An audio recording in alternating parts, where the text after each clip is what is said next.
back-to-back finals appearance. Mas kakabahan sa pagbabalik ni Gemma Galanza. Creamline setting pretty na lang, waiting sa laglagan ng Signal at Kurashiki.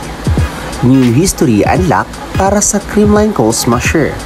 Pawns for another MVP? Another championship game ang ilalaban ng Creamline Cold Smasher dahil na rin sa kanilang napakagandang performances. Sila na nga may pinakamaraming panalo at ngayon ay mukhang Grand Slam nga ang kanilang maiuwi sa laban. Waiting na lang kasi ang CCS sa kung sino ang kanilang makakalaban sa finals match. Nasa Kurashiki Ablaze or Signal HD Spiker ang pwede nilang makakatapat.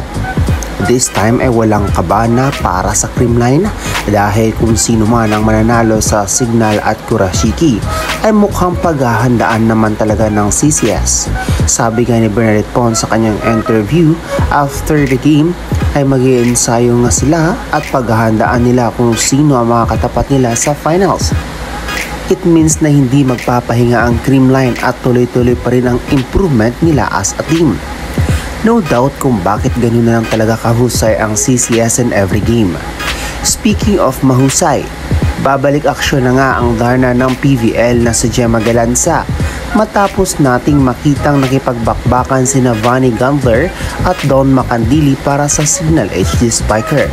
Ito na nga ang konklusyon ng karamihan na mukhang this time ay makakalaro na ang most awaited player ng Creamline na si Gemma.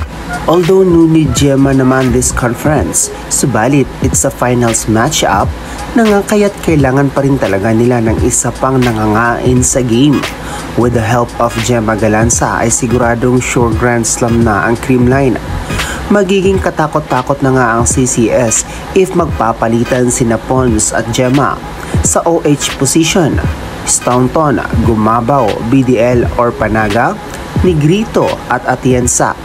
This will be the best lineup na mangyayari sa PVL.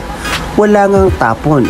Kung sino ang nasa harap ay talagang bumabasag ng blockers at napakadepensa pa. Kaya't maghanda-handa na nga ang Signal at Kurashiki dahil siguradong papahirapan sila ng malala ng Creamline Cold Smasher. Mukhang malalampasan na nga ni Bernadette Pons ang nagawa ng kanyang mga kasamahan dahil MVP is waving ulit para sa kanya. One of the reasons kung bakit hirap ang kalaban nila, it's because of her. Malaking tulong nga si Pons kay Staunton dahil it's not the import alone para buhatin ang Creamline. Kaya't back-to-back MVP nga ang makakamit ni Bernadette Pons for this conference. Subalit, hindi nga lang siya ang magiging contender para sa MVP dahil isa rin sa nakikita kong contender ay sina Michelle Gumabaw at Kyle Negrito dahil na rin sa kanilang best of the best performances this conference.